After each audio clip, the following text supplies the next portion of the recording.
this time of year, the second week of January, I call it the dreaming phase because we're still in the New Year glow where we're thinking about what we want our new year to look like and setting goals and wanting to be better than we were last year.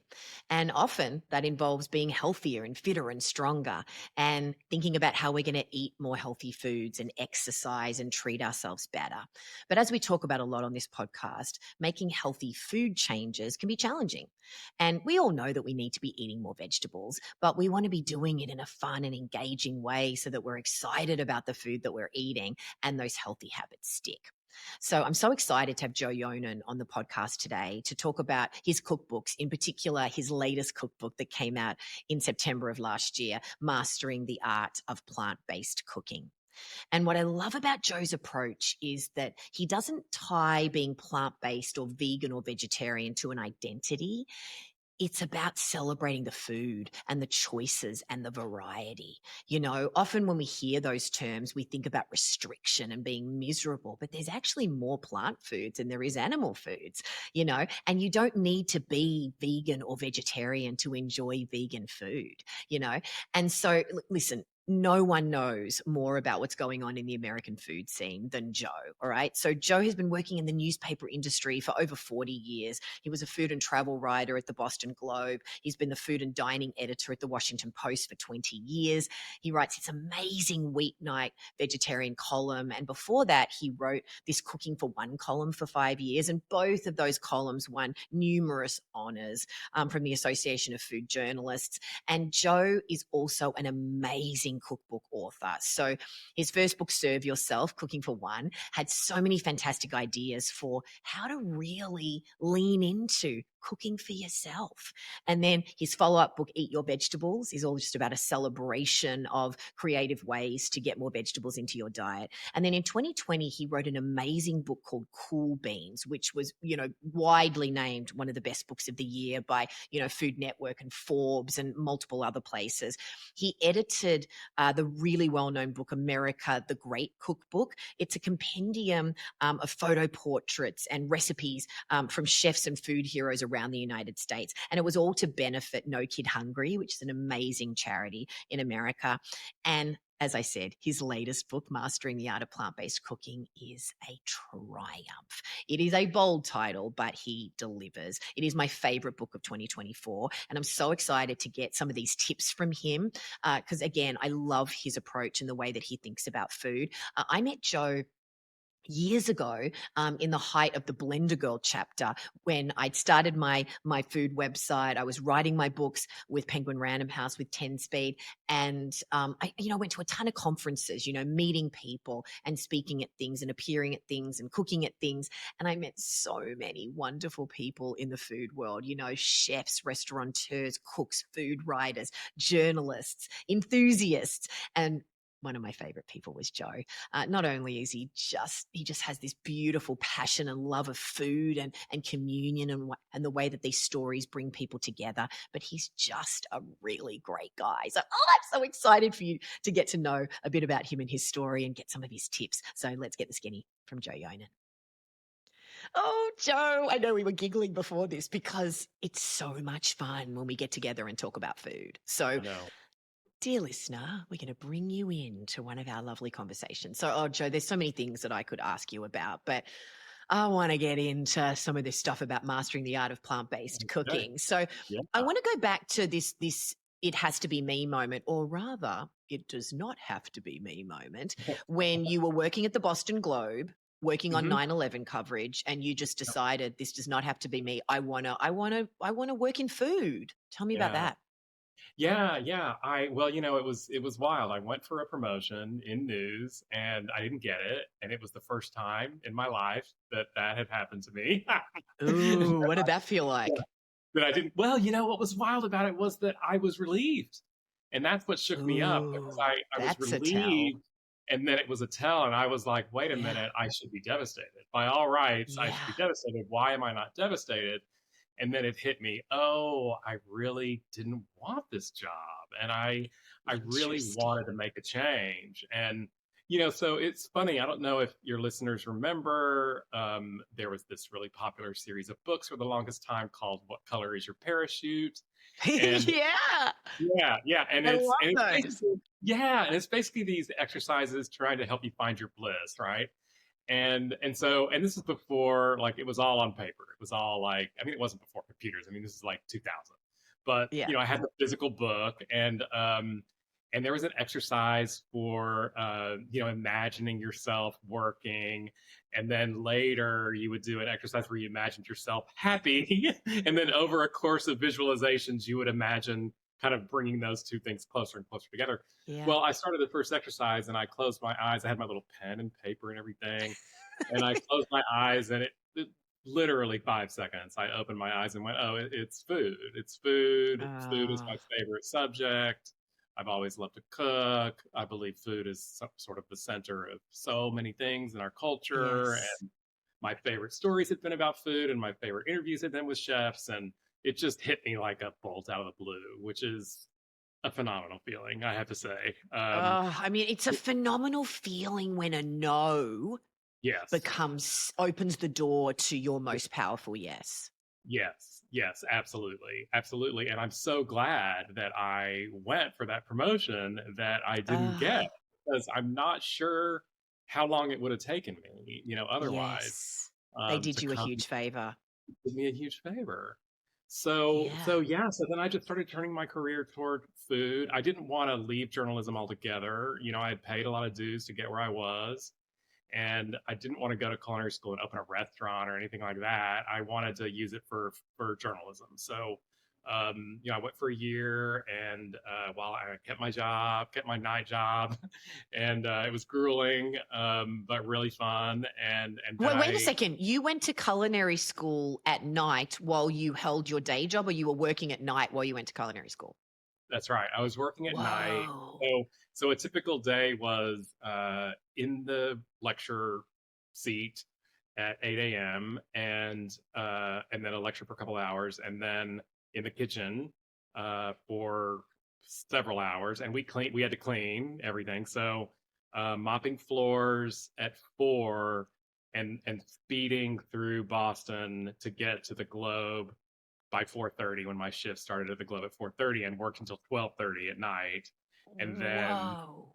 started and did it all over again the next day. So Whoa.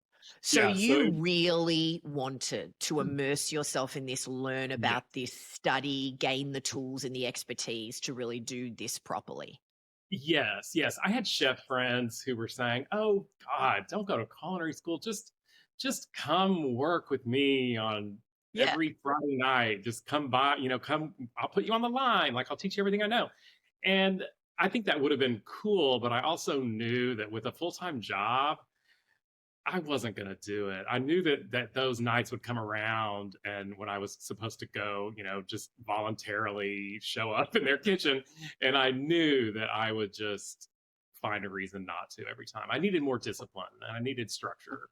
And also, but there's something about intensive training where you've got Yeah, to do all the dirty work and show up yeah, every day. And in your yeah, case, work a job to pay your way through school and maintain this. Where I think it helps you get really clear. Do I yeah. really, really want this? Yes, absolutely. Because if Is I that what didn't happened for want you? it, I wouldn't have done any of it if I didn't want it. It was very hard. It was very Yeah. hard, but I loved it. I loved it. And when you really love something and you feel passionately about it, you're up for the work, right? Like, Yeah. you'll kill I mean, you shouldn't kill yourself. Like, this is not an argument for workaholism, but your You're ability to driven. you're driven. You're driven. Yeah, and it's Uh, joyful. Even if it's it's hard, it's still there's pockets of joy there. So Yeah. take me into the It Has to Be Me, where you made the move from the Globe to the Post. Yeah. So at the Globe, I had kind of gone back and forth a little bit between writing and editing. And I suppose every time there's a little bit of an It Has to Be Me moment, because with every pendulum swing, because I would be reporting and writing for a while, and then I would feel like I could run this section or this line of coverage better than it's currently being Yeah. run. And so I would start editing. And then after a while, I would think, I just want to deal with my own thing for a while. I just want to deal with my own thing, and I would do that, and I would go back and forth. Well, at the Globe, I never really got to be food editor, and I always wanted that. I was I basically sort of threatened to leave a couple times for them to put me in food as a writer, once for 6 months, and then the 6 months was up, and I got another offer for the purpose of threatening to leave, and I threatened to leave again, and then they put me in full time. And then after a few years, I was having that feeling like I really could do this better than what's being done. I really want to control it, and the food editor wasn't really going anywhere, and then the job came up at the Post, and so I went for it. Yeah. And so then take me to the next It Has to Be Me, where you were working at the Post in various sections and things, and then you sort of found what you wanted to do with that column, with the Cooking for Yeah, One. Tell me yeah, about that yeah. meeting with Judith. Yeah, that's right. So I'm editing the food section and I'm having a lot of fun. We're trying a lot of different things. I sort of had a feeling that the whole genre could be loosened up, and that there could be covered for a lot more kinds of people than a lot of media had been doing, and Yeah, diverse. tell me what your version at that time was of loosening things up. Well, we were okay. Here's a good example. Like for Thanksgiving, I remember fairly early on, I insisted that we start including uh, classics that weren't classics in the so-called Western white culture of Thanksgiving, but they were Yeah. classics in other cultures and in the Black uh, Thanksgiving table. Yeah. So like mac and cheese and greens and sweet potato Yeah. pie. So, up until then, it had always been, and this was even more so in Boston, proper Boston. The standard was very Eurocentric, Mm. and so I was really trying to shake that up a lot. So that was one thing, and then another was, yeah, I met Judith Jones. She came to town to promote her cookbook on cooking for one called "The Yeah. Pleasures of Cooking for One," I think, and loved her, and she was so influential and important, um and I started really realizing that there were a lot of readers out there that weren't being served because they don't want recipes that serve 4 to 6 people all the time. It's too many Yeah. leftovers to deal with, and even more importantly, and this was a big part of Judith's book, they didn't feel like they were worth it. That they were worth. Oh, They it's didn't think just me. I'm it's cooking just just for me. me. It's just me. And I would always say, Yeah. just you? There's no such thing as just you. You're the most important person. Yeah.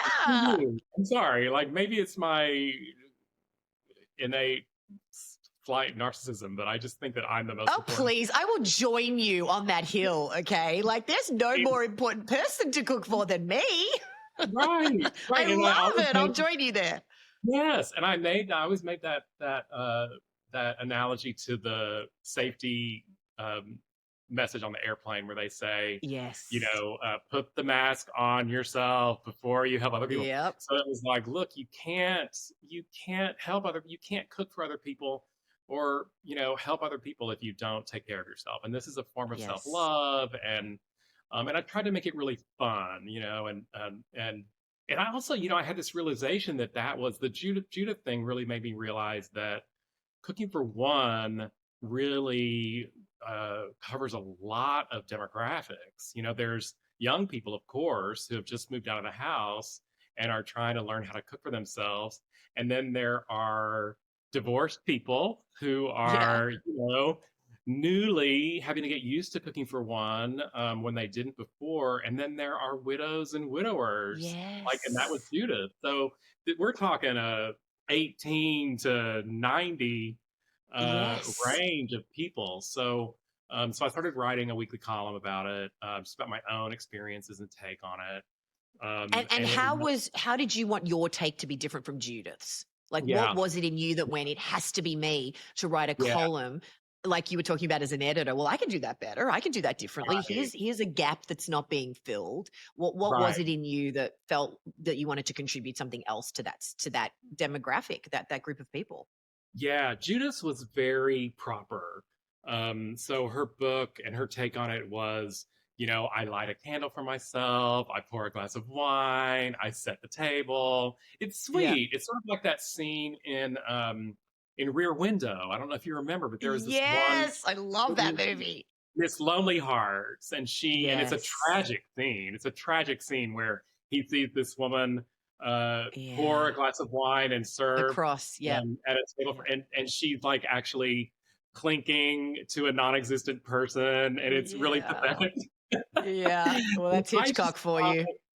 I thought there was room for something that wrote about like, what about when I just want to make something quick and eat it in front of the TV? Or I want to, stand over the sink and eat some messy sandwich. Or Yep. I mean, not all the time, but like I was never pouring a glass of wine and lighting a candle. I mean, I was a busy professional.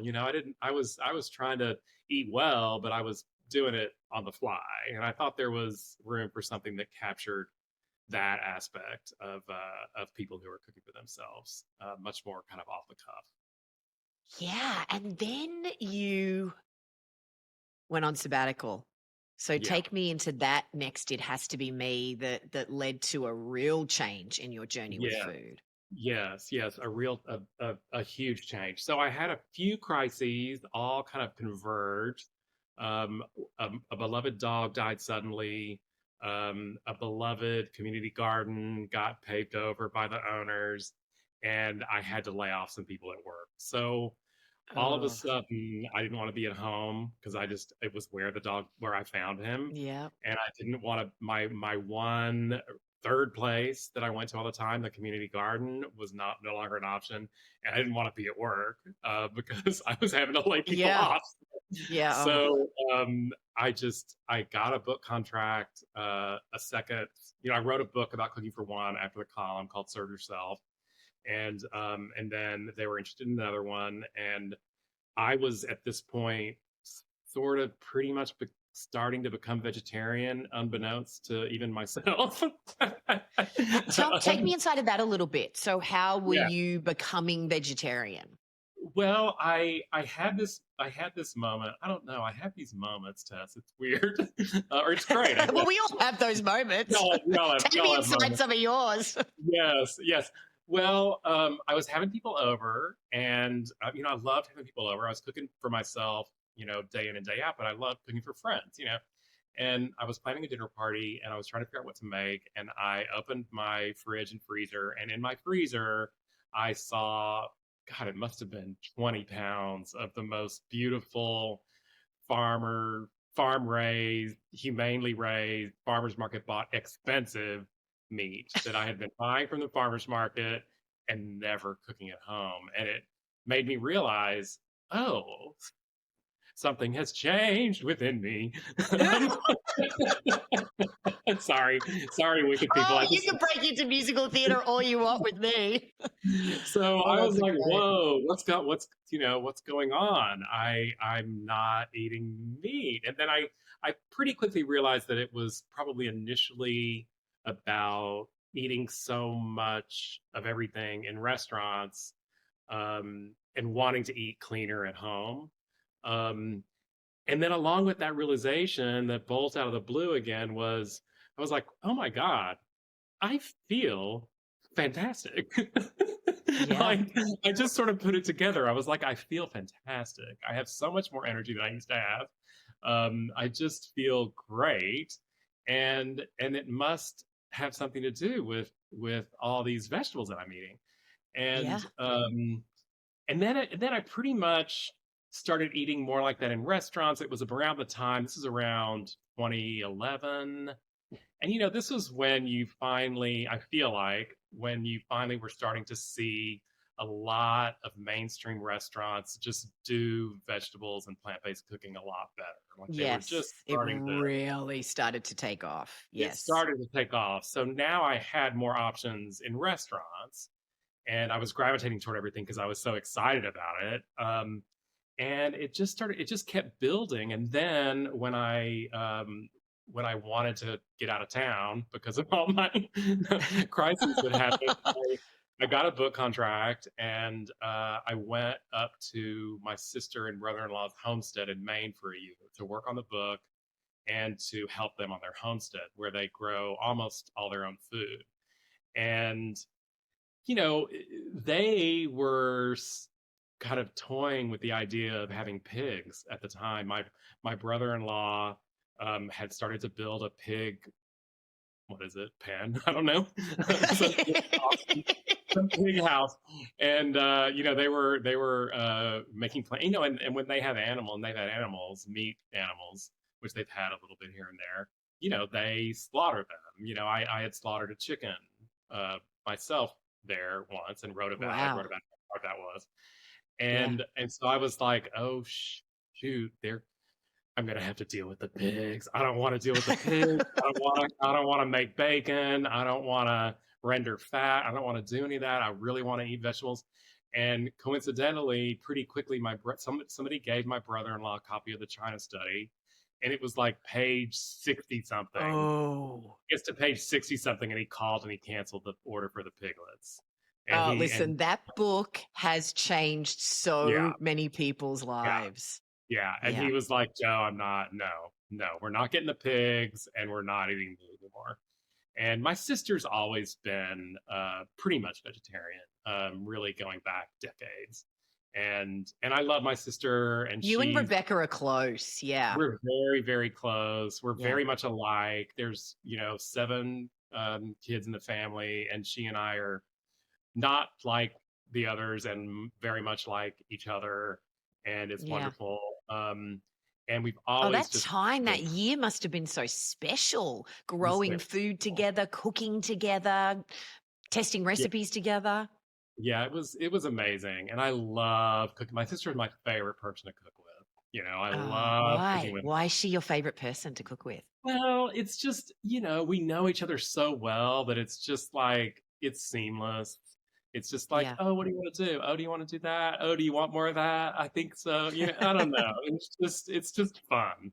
It's just super fun. And we also have like, I don't know, a friend of mine wrote a book in which she talked about in her marriage, she talked about non-overlapping magisteria, which is the concept that, like, you know, you don't, in a great relationship, one of the important things is to realize what each person does really well and like step back and let them do it. Well, in the kitchen, she and I are like that. Like, Yeah. I'm gonna make the pasta, you know, she's gonna make the salad. I mean, the woman is like a salad genius, and she just So goes there's out to the just a market. shorthand and a love and Yeah, respect and yeah, all these shared memories together. So you birthed this second book, Eat Your yeah, Vegetables. yeah. All my books up until that point, you know, they had imperative titles. I really liked telling people what to do. So serve yourself and eat vegetables. Yeah, yeah. So then at that point, you were a vegetarian, but not a vegan. Right, right, Right. right. So you do this book, you're continuing to talk to all these beautiful food writers and restaurateurs and sit on all these incredible panels, and you're in this, you know, you're right in the middle of the food world and watching this continue to grow and the opportunities to grow. So take me into the next It Has to Be Me, where well, I actually know about this because you and I were on the phone together talking about. I was right in the thick of this It Has to Be Me moment. Yes, But sure. that your third book, Cool Beans, which Yes, again, great title. thank you. I just remember you saying to me, I just want to make beans sexy and cool and Yes, beautiful and fun. yeah. And tell me about, out of all the things that you could have written about in the next iteration of your journey as a food writer and cookbook author, why beans? Why? I know. I don't know. I had this sense that they were due for their moment, and just And you were all right. I was right. I had the sense for years before it finally happened, but I like to think that I helped it happen a little bit, which is really awesome. Well, I Um, mean, it was proclaimed as one of the best cookbooks of the year by yeah, multiple places, Food Network and other places. It was an incredibly successful book. And the UN had, was it 2016, the year of the yeah. bean or the year of the pulse or whatever it The was? year of Yeah. the pulse, yeah, that Yeah. was actually one of the things that really cemented it for me. I had been playing around with the idea of maybe a chickpea book because I love chickpeas. Ooh, I love Yeah, I love chickpeas. chickpeas, and I don't know, I like single subject books a lot because you can really go deep into one thing, and then I Yeah. just started reading more and more about how important beans were to the planet, and that Mm. they could possibly actually really solve a lot of our problems feeding this growing planet if farmers planted more of them because they're so easy to grow and they require so few inputs. And then from a nutrition standpoint, they're by far the cheapest source of protein in the Yes. world, right? And they're shelf stable, so you Yes. it's like access to something And there's so many anytime. different kinds and so many And there's different flavors, and you can do so many things with them. and I had started getting into Rancho Gordo. We wrote about Ooh, the yeah. Post was one of the first people that wrote about Rancho Gordo, like way back in, I don't know, 2008 or something. Yeah, And I remember that. and so I started getting the beans, and I don't know, the his beans really changed the way I cook for myself, and it made me feel like, I mean, I've always eaten beans. I grew up in West Texas, and we ate Tex-Mex all the time, and there were always beans on them. There were beans everywhere all the time, and I loved them. And I started remembering that when I was in college, honestly, beans got me through college. Like I I was think a so lot of poor. people say that when they're a Yeah, poor, starving student. I was so poor. I was so poor, and I remember I would go to the grocery store and I would be like, Am I gonna buy a couple more pounds of dried beans? Or am I gonna buy like a single little chunk of cheese? I mean, it's gonna feed me for like an hour, right? And I was like, I think I'm going with the beans.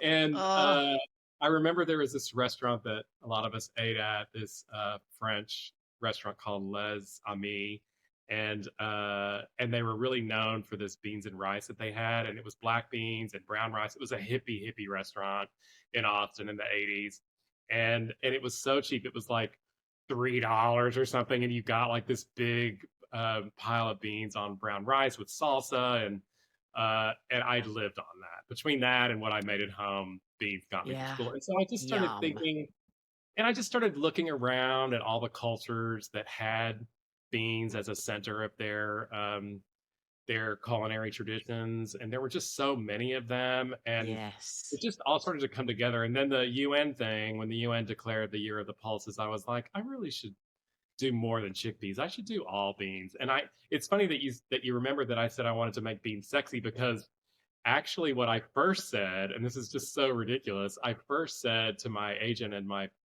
editor, I want to make beans sexy again. And then I realized, oh wait, but they've never been sexy. It's so So I had to true because we, stop saying right? again. We think of it a symphony of brown. Oh, that's poor Right, people's food. That's it's right, just boring. Oh my god, it's going to make you fart. No, no, no. I'm right, allergic to beets. I mean, it just conjures up right. all of these kind of So many stereotypes. And things. that's for vegetarians. That's for That's poor right. hippies. That's for it's That's hilarious. right. It conjures up this image of the hippie in the back of a restaurant with a joint, Yeah. between his legs, like stirring the big pot of bean chili, right? Like he's stirring, and the wooden spoon is like, charred and everything. And Totally. And it's like, also going to give everyone diarrhea at the end of right, it, right? So right, it's like, that's what people think about it. right, But right. your book was so chic and so beautiful. And I remember you saying to me, Tess, the photos are going to be so important in this book, right? Because Yes. we didn't want, you didn't want it to be this symphony of brown, this these bowls of mush and kind of whatever. And it really did really elevate the pictorial representation of It was the bean. There were it was some so gorgeous important. photos in that book. Thank you, Yeah, thank you. look, it was interesting too, like what you were learning as you were going through that book, Yeah, about, baking and how to use beans in all these different ways. You did yeah, such a beautiful job of thank you. bringing in your tribe, so to speak, to Yes. help you tell that story about all the different things you could do with beans. Yes. Well, I remember one of the big crisis conversations that I had was with you when I was feeling super overwhelmed, and I was like, I don't know, I can do it. I have a busy job, and I was just underwater. And you said, Joe, you know so many people, you know so many chefs, you know so many other cookbook authors. You just start talking to people. And I was like, oh, right. I don't have to think of every last thing like from scratch out of my head, right? Like I got people. So I started doing that. And of course, everybody that I talked to, I asked them, like, what's your favorite thing? What have you seen that's cool? Like, and then I also, of course, said, and this is as a journalist, this is one of the best questions that you can ever ask a source. And that is, who else do you think I should talk to? That Oh, is, thank you. I love who that. else could I talk to? And because Yeah. everybody knows other people, and then you just Yeah. start, it all starts leading to the right places. It just Yes. does. It just Just does. keep So asking questions and yeah, connecting with people yeah, and listening. yeah, yeah. What was one of your favorite discoveries from writing that book about beans? Like a really creative way to utilize a bean that you hadn't thought about before that you just go, Um, yeah. oh man. Oh God, there's a bunch in there. But okay, there was this incredible, the best single pot of beans I've ever had. It was from this restaurant in Mexico City called Maximo. And the chef has gotten some notoriety. It's Lalo Garcia, and he's got a fabulous story. He was an immigrant, an undocumented immigrant into the States, and he got deported. And he basically went back to Mexico City and decided that he was going to really open his dream restaurant. And he's super, super, super talented. And I knew that he was famous for his beans. And so we go to the restaurant. I went to Mexico City to do some research. It was also my honeymoon, and my poor husband had to eat beans all over Mexico City. Oh, And Carl. yeah, I it can was it just was see hilarious. his face. I've got to eat more beans. He Thanks a was like, lot. beans again, Joe. Seriously, beans. So we go to Maximo, and I mean, this pot of beans comes out, and I mean, it's extraordinary. It's Ah, just the most deeply flavored bowl of beans that I ever tasted, and it didn't appear to have anything special about it, other than the fact that it was so incredibly delicious. So I asked him about it, the chef, um, what is it? What do you do? And he told me, well, it's a special kind of bean, and I only get it in Oaxaca, and it's only available certain times, and um, I'm actually out of them right now. The first time I talked to him, I had to come back when he had them, and so he sent me the recipe. He said they're called cacahuate beans, and I just loved the name. Um, he sends me the recipe, and basically it goes against a lot of bean dogma. um, so you cook the bean beans twice. dogma. You cook the beans once, kind of gently, like you normally would, with Yep. some basic aromatics, and then the beans are done. They're tender, and you crank up the heat as high as it will go. You make a sofrito with tomatoes and onions and garlic, Yeah. um, and you put the sofrito in the beans that are already cooked, and you crank it up high, and you boil them vigorously for 30 minutes. 30 minutes. And I looked at the Whoa. recipe, and I'm thinking, oh, this must be a translation. This Yeah, must be yeah. a translation Yeah. problem. That's what I would have thought. He can't really mean 30 minutes. He must mean 3 minutes. No, he meant 30 minutes, and I did it, and they were revelatory. And just that Oh, last whoa. boiling and the amount of water that he had you put in the Yes. thing, and then the last boiling, they just reduced perfectly, and they then absorbed this second layer of flavor from Yes. the second aromatics, and they are to die for. And then I Wow. realized when I was sitting in the restaurant, I realized I was like, wait, cacahuate, cacahuate. They kind of, I was like, they kind of remind me of borlotti beans, cranberry beans. So I made a Yeah. note of that. And then I got home and I started Googling around, and they are cranberry beans slash borlotti beans. It's the same bean. So I felt really proud of myself that I could recognize a bean.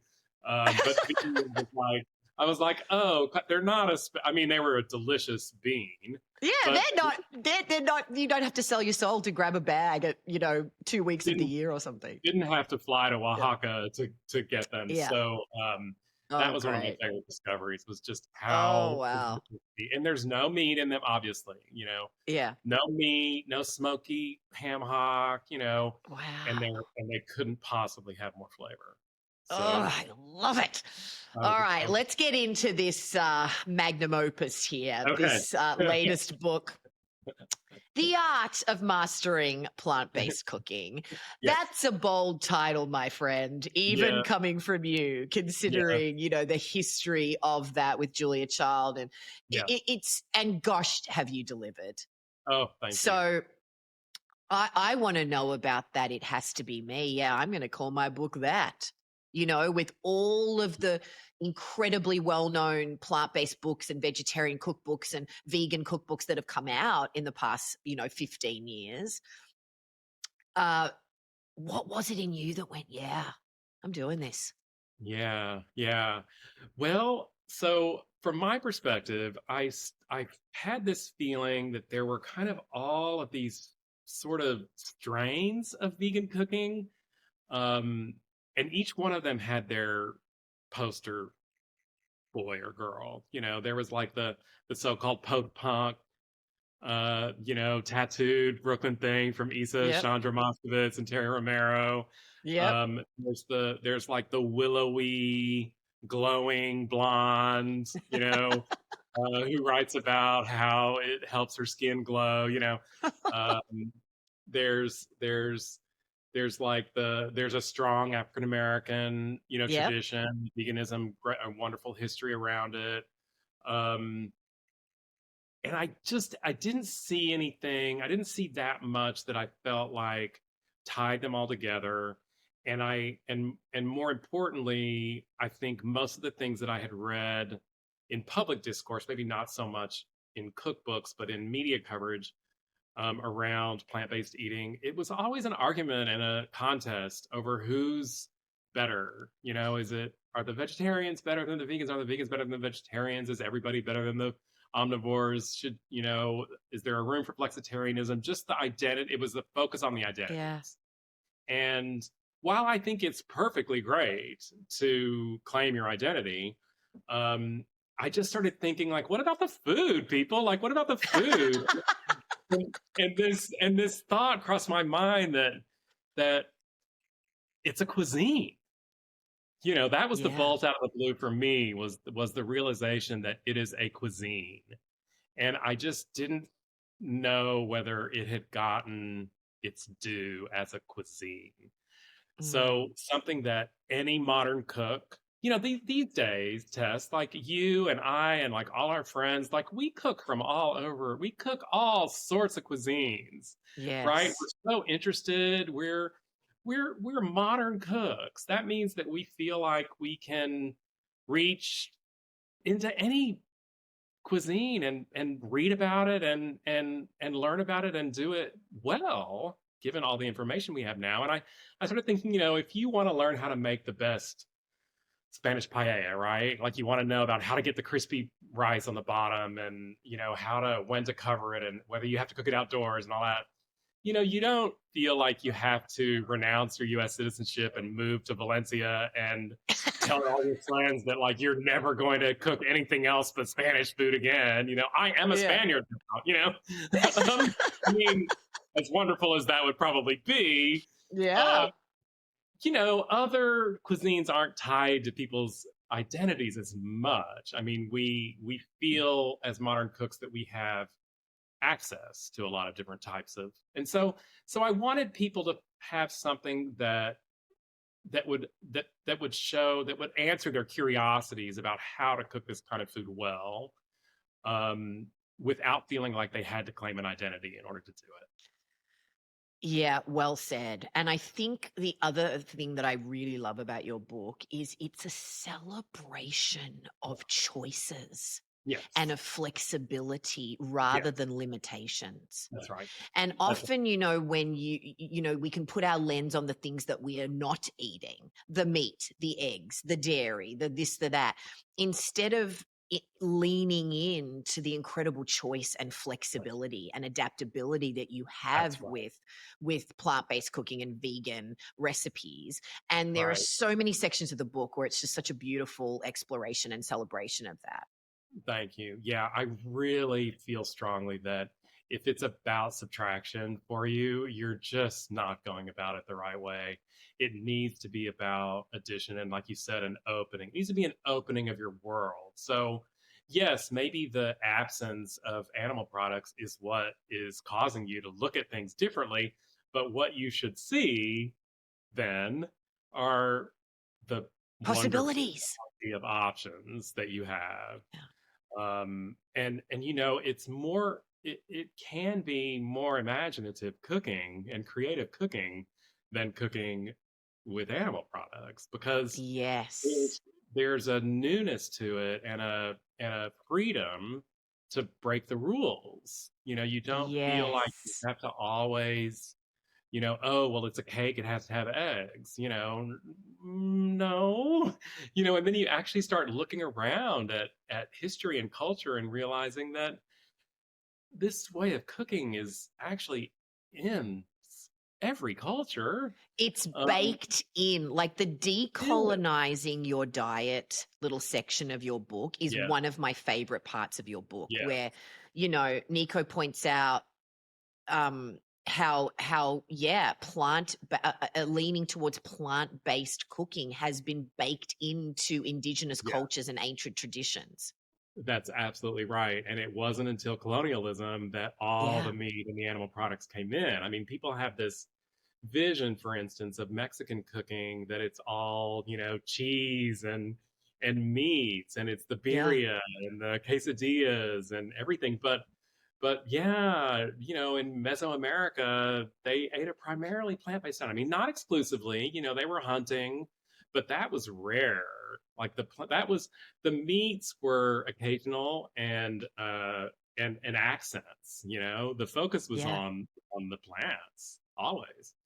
So I really Which is love that. how it should be now if we want to Which is maintain how it better should. health. Going back to the Which China is how study it and should. going, we know we need Yes. to eat plants for fiber, for Yes. antioxidants, for all the Yeah. vitamins and minerals, etc. Yes. Plus, I I want mean, to ask, yeah, there is no. I don't think there is any other dietary a piece of dietary advice that is as that has as much consensus as eat more vegetables. Like there yes. is no other piece of advice that has that much of a scientific consensus. It's straight freedom. Absolutely. I mean, it's just you can't dispute it. And I mean, I just love Michael Pollan for many reasons, but his famous quote: "Eat plants, not too much, right? And eat right." Right. I mean, it's so it's just so simple, and that we Yes. should all be plant based, and then we Yes. supplement those plant foods with other quality foods of our choice, whatever our dietary preferences are, but that we should all be eating, mostly plants. I Right. want to ask you about some of the things that you learned in this book, because Sure. there are so many creative ideas, and it really, I could do the Joe and Julia, podcast or blog, instead of Julie Do and it. Do it. Julia. Do it. Do I mean, it. seriously, I could just cook my way through this book in a year, I would this love that. compendium, this sort of Bible of sorts. There are just so many tips and tricks and things to think about and consider, and beautiful examples of how to be creative and be free within this world. So I'm just going to ask you about some of the things that crept Okay. up, and spoke to me. I got to ask you about pumfu because it has Oh just yeah. trended so heavily. So, dear listener, if you are not in my Skinny 60 community and are not addicted to pumfu like all of us are, pumfu is this proprietary product that came out a handful of years ago where it's literally a pumpkin seed alternative to tofu, and it's soy free, and it's literally pumpkin seeds and water. That's it. And it's like tofu, and it's Delightful. incredible. And so, Yeah. tell me about your choice to develop your own homemade pumfu recipe. When I got your book and opened it up and saw that, I squealed like a little child. Well, I was a fan. I am a fan of pump fu. Oh, I love it's so delicious. I love it. I love it. I mean, to me, I tell people the only problem for me with pump fu is that if I'm cooking something using it, it doesn't make it into the dish because I just No, eat it. seriously. And also, half a block delivers 17 grams of protein. I I always know. want to eat the whole thing because it's so Same. yummy. Same. Ugh. So I had, I worked with some collaborators on this book, which was so wonderful. And one of them was Miyoko Shinner, who the great and Yeah. powerful Miyoko Shinner, who founded Miyoko's The Creamery. brilliant Miyoko. Genius. She's just a Yeah. crazy genius. And I mean, they changed plant-based cheeses forever in the absolutely, world. Yeah, just absolutely. incredible. She was doing But things that other people years weren't doing years ago. years ago, I remember I went to an event and when I first met her, and she had this blue cheese that wasn't for sale yet, and she had some test samples, and she Ugh. told me that it was made with Penicillium roqueforte, the same mold that's used in Yeah, Roquefort cheese in France, and I was like, yeah. you are a genius. Next level. Yeah. And it was next level. Yeah, so she graciously worked on some recipes for me in the book, and we collaborated on some recipes. And one of them was for a pumpkin seed ricotta. And Yes. it was so interesting because it doesn't require an acid to separate to form curds. It's wild, Tess. Like Yeah. you blend up the pumpkin seeds with the water and you cook it and it starts to form curds. So I had that and I knew that was a really great recipe. And I just thought, well, what if I changed the proportions a little bit of the water? And what if I just pressed it more like you would Mm. tofu? I mean, I wonder if I could because I looked like you, I looked at the ingredient label of pump fu and I was like, dang, there's nothing else in there. And it worked the first time, and I was Yeah. like, okay, all right, this this is going in the book. I mean, because I had Well, never let me seen tell that. you something. I know people in my community that are going to be buying this book just to get that pumfu recipe, right? Yeah, Particularly if you're in Europe, in Australia, in Canada, where pumfu is not, you if can't you buy can't buy pumfu. it. Yeah, Or yeah. you're in places in the United States where it's not yet available, right? So, yeah, that Right. was a big one.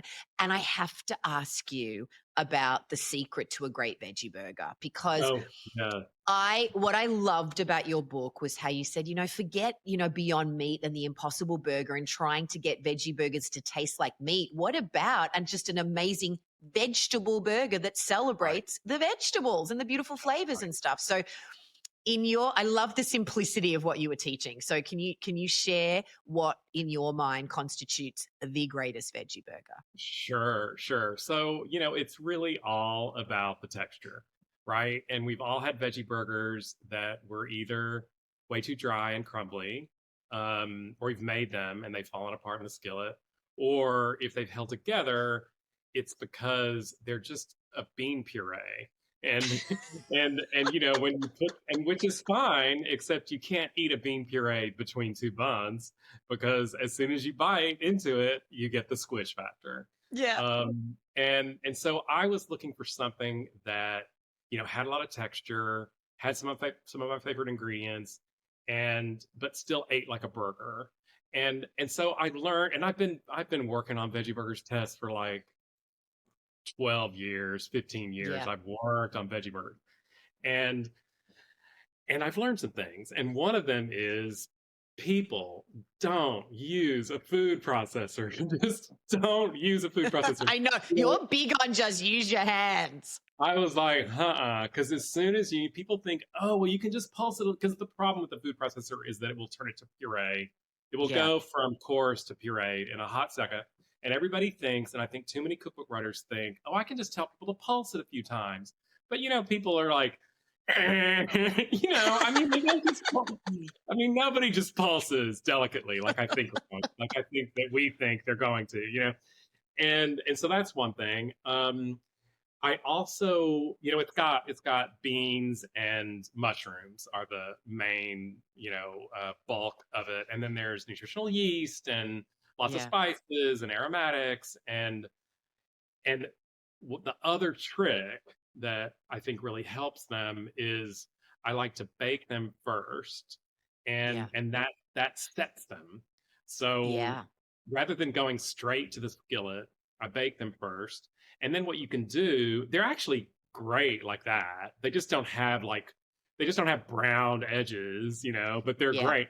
But what I love, of course, you can then just pan fry them, but you can also freeze them after you bake them, and then you can pan fry them from frozen. So now all of a sudden Yeah. you've got a product that's just as good as, well, obviously, I think a lot better than the Yes. store-bought frozen veggie patties. So Yeah. you can have I've them in I've yet to find a commercial veggie burger that has absolutely rocked my world. I know, Like I know, homemade, right? Where you just I can put so know. much more into it. Yeah, One of the sections of your book that I think is just one of the stars, that there's so many great things, is the vegan baking section. oh, yeah, yeah, So I really, really loved what you were doing there, and talking about the freedom and the yeah, flexibility, the adaptability, and how you have more choices with yeah, vegan baking, that it's not as yeah. limited. So take me inside some of the biggest things you learnt through the process of writing this book about vegan Sure. baking. Sure.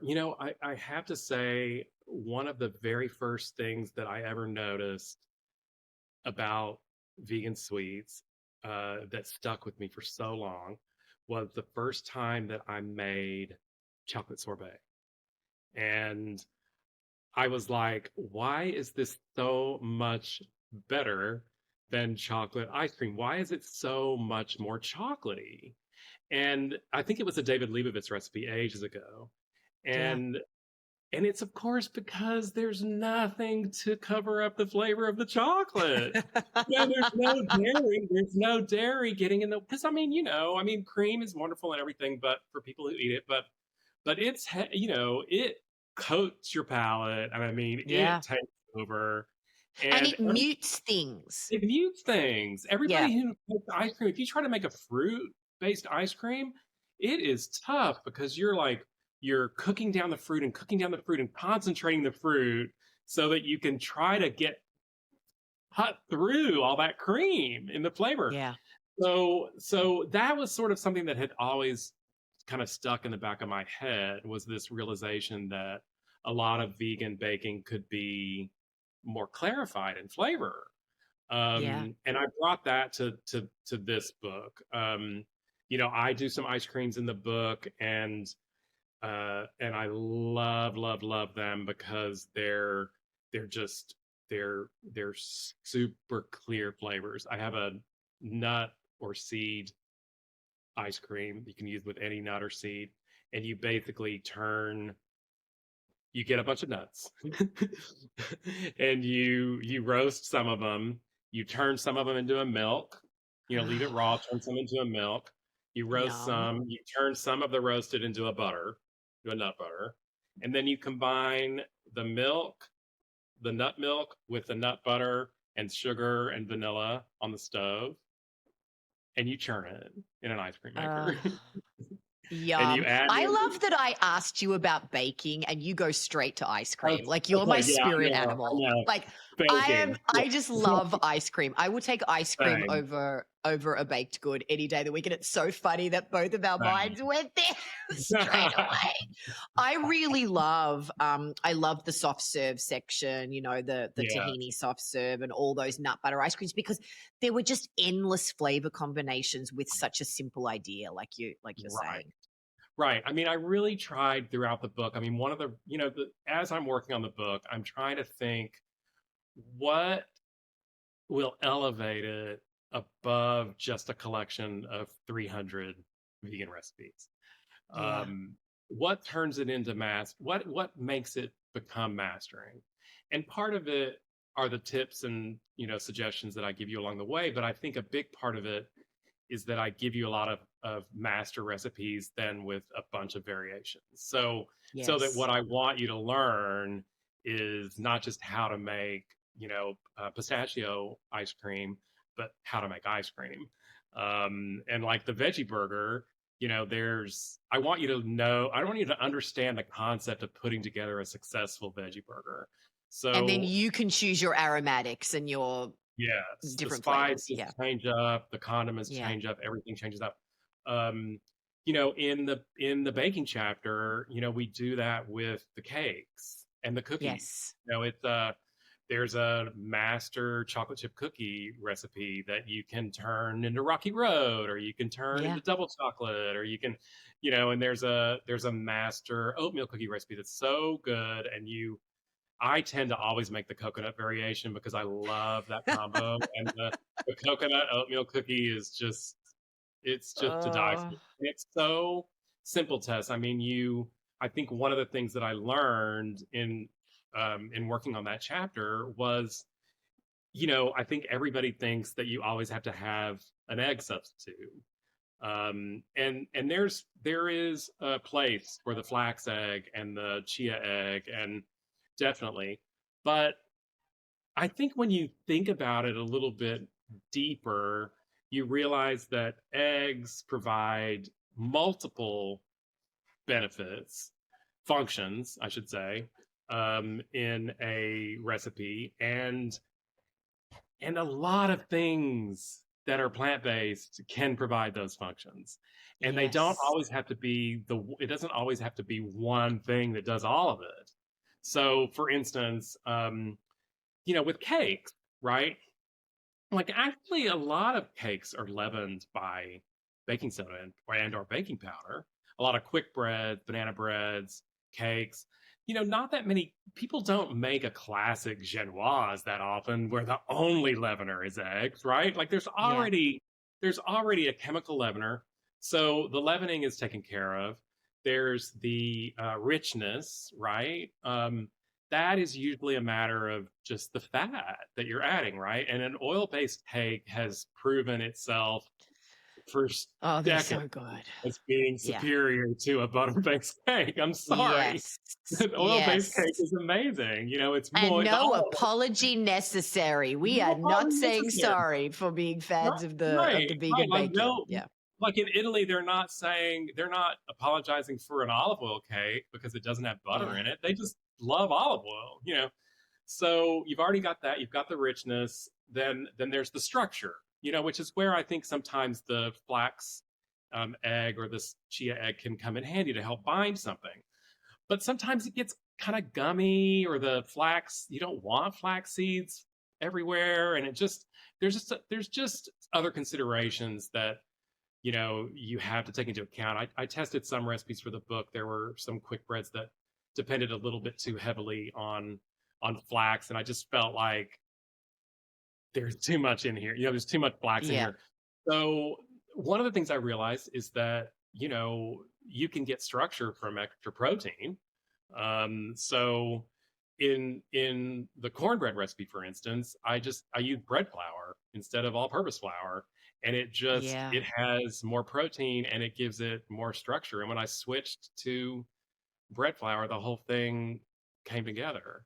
In the cookies, we use arrowroot to help bind, which is super easy addition to make. I mean, the other thing that's so interesting about some of these is that, you have a lot more options for shelf-stable based baking in the Yes. plant-based kitchen. That is such a You good don't point. have Yeah. to you don't have to always have like fresh dairy and eggs on you. You can have shelf stable things, which is Oh, that is such a good point. Yes. so And there's much more so many accessible. options, like you were saying. There's I mean, so I many. was just fascinated by that section of the book. Yeah, right. The other part that I really loved was talking about your sort of choose your own adventure off a base recipe sort of thing, was that the 5 ways to make enchiladas. I Oh mean, yeah, that was like so joyful for me because thank you. and the bit where where you said it's not, I realized it wasn't one thing. It was a Right. category of things. It was a group of things. And some That's of those right. inventive enchilada ideas were like so amazing.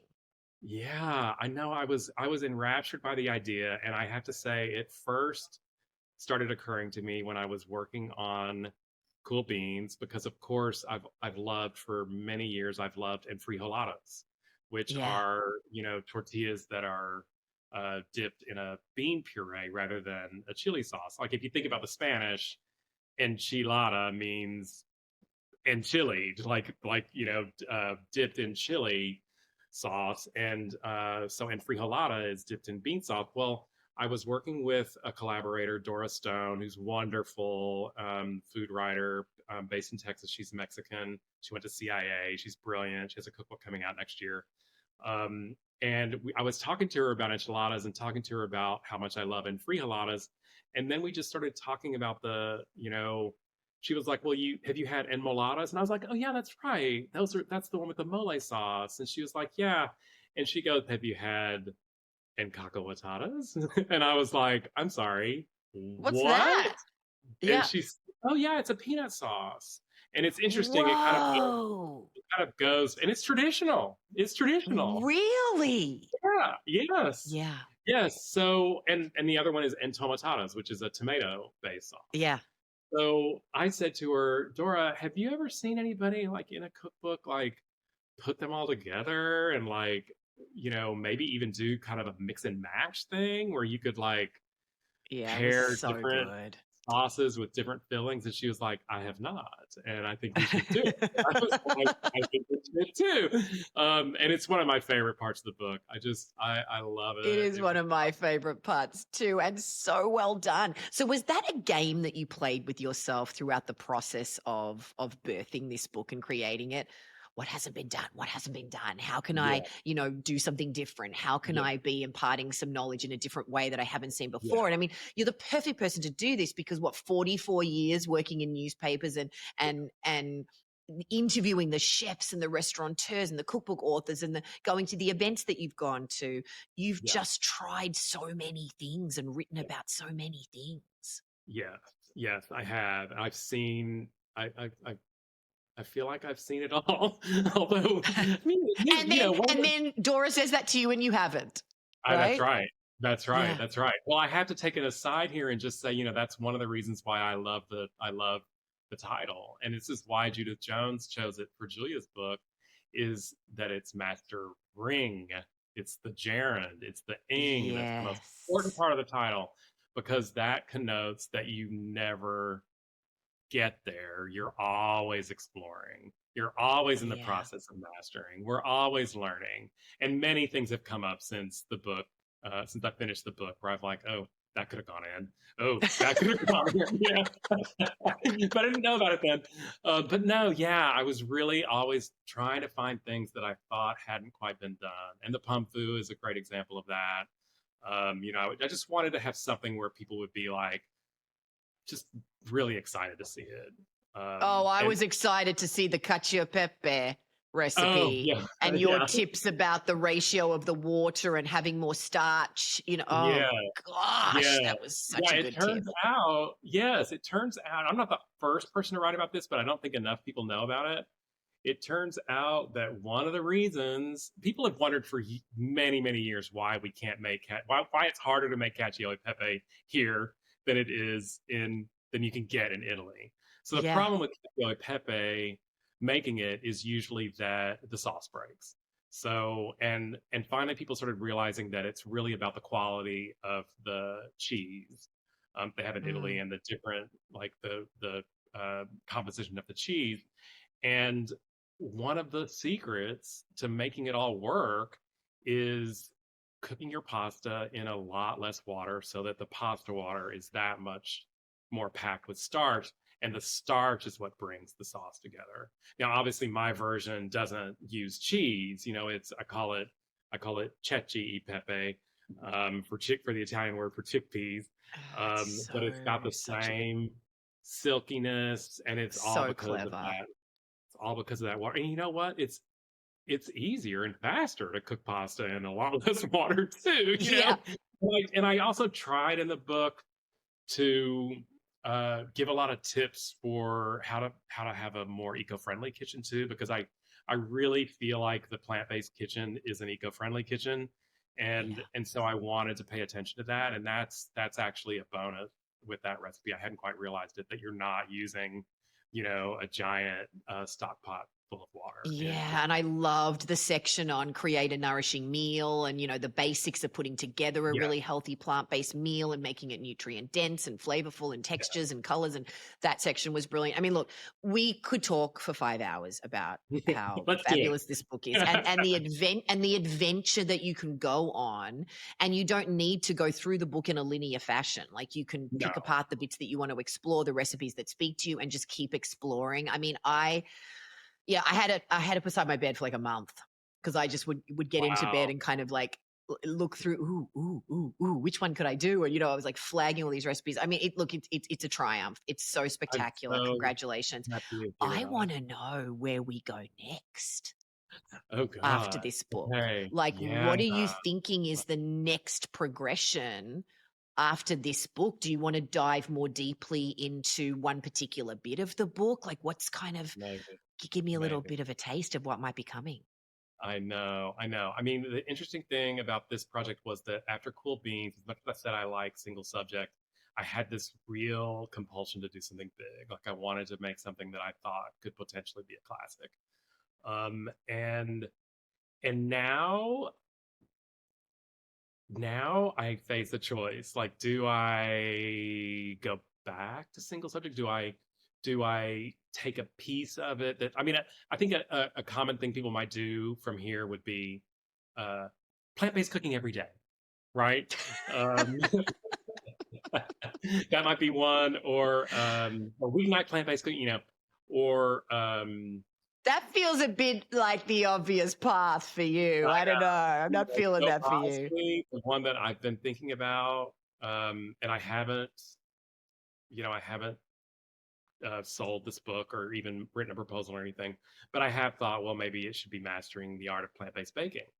Um, Yes, yes. with I got a download from the universe that you should do that book. I would buy that book. I would love that book. Please, please, please. And now you're going to have me hounding you by text message and oh, voicemail and in you person. gotta, Come on, come on, come on. as long as you will be there to advise me when I'm underwater again and give me those Oh, words of encouragement, I'll do gosh. it. I'll do Always, always. Yes, my little tiny piece of this. I'll take it. Thank you. But yeah, I mean, you always find a way through relationship. That's what I love the most about you. Is Yeah, how you elevate and celebrate others. yeah. You are inside your own story and always looking at how it intersects with other people's stories. I think that's your superpower as a as Oh, a thank you. as a human being, as a journalist, as Thank a you. food lover, as a cook, and just how food brings people together Yes. to come full Yeah. circle on what we were speaking about before. And I mean, as you said, in your childhood, in your life, so many of your favorite memories center around food. And I think that so many of us could say that. I Yeah. certainly can say Yeah. that. So thank you for this beautiful gift that you've put into the world. And I can't wait to see Mastering the Art of Plant-Based Baking. Yes, we're doing it. Yes, yes, yes, yes. Let's do it. Yes, and 10 Speed will be all over that. They'll be thrilled. I mean, we'll give a shout out to Kelly and I Betsy, love your Kelly. editor and designer, who also did my books, and they're such Yeah. talented, beautiful women. The whole team at 10 Speed. It's a glorious Incredible. publishing house, and how lucky we both are to call it home. So we'll give them a bit of a shout out to how well they steer the ship over there, these beautiful Yeah. stories. So I always close every episode with the same question. I'm going to ask it a little bit different within the context of this Okay. conversation. I always ask, for someone out there with a dream in their heart and they don't feel like they have what it makes to happen, have what it takes to make it happen, what would you say to them? Within the context of this conversation, I'm going to ask you, for somebody who has some health issues or isn't feeling great in their body and knows they want to kind of up level their health and be healthier, and we all know that we need to eat more vegetables and more plants in order to be healthier, but they just don't know how to cook healthy or how to cook more vegetarian, plant-based foods and vegan foods. And where would be some good places to start besides buying the book? Of But course. where Well, where what are some of the basics that you tell people if you just want to eat more plants? right, What right. what would you I say? mean, I would say the most important thing is to not force yourself or push yourself into eating things that you don't like. So start Yeah. with the things that you know you like, and start with the formats that you know that you like. So if you're a pizza hound, start putting more plants on pizza. If you're a pasta person, start just adding more vegetables to pasta. I cook for a husband and teenager, and I usually, when I make pasta, because they my husband eat chicken. They both eat chicken and fish. The teenager's allergic to shrimp. The teenager eats beef, but not pork, and the husband doesn't eat beef or pork, and I'm plant-based. So often what I do when I make pasta for them is there's tons of vegetables in the sauce. I just grate up a lot of carrots. I put greens in there. I put, mushrooms, like lots of stuff, and then I'll make like the protein that they like, and it'll be separate so that we can each stir it into our own pasta.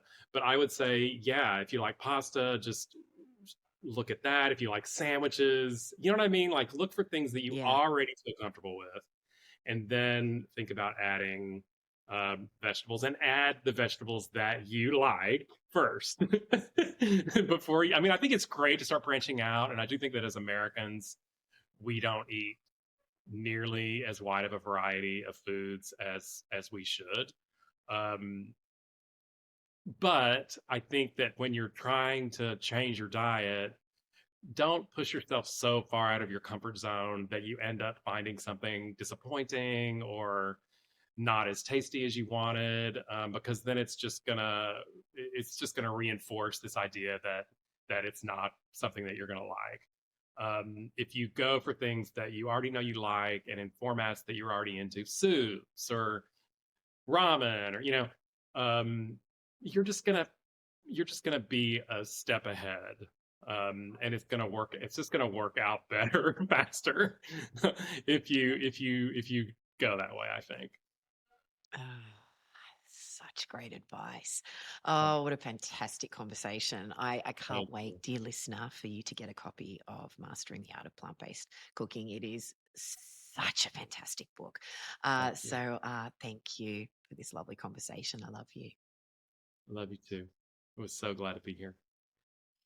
Oh, what a great conversation. I mean, aside from all the great food tips that we got, I'm going to take away what gives you joy.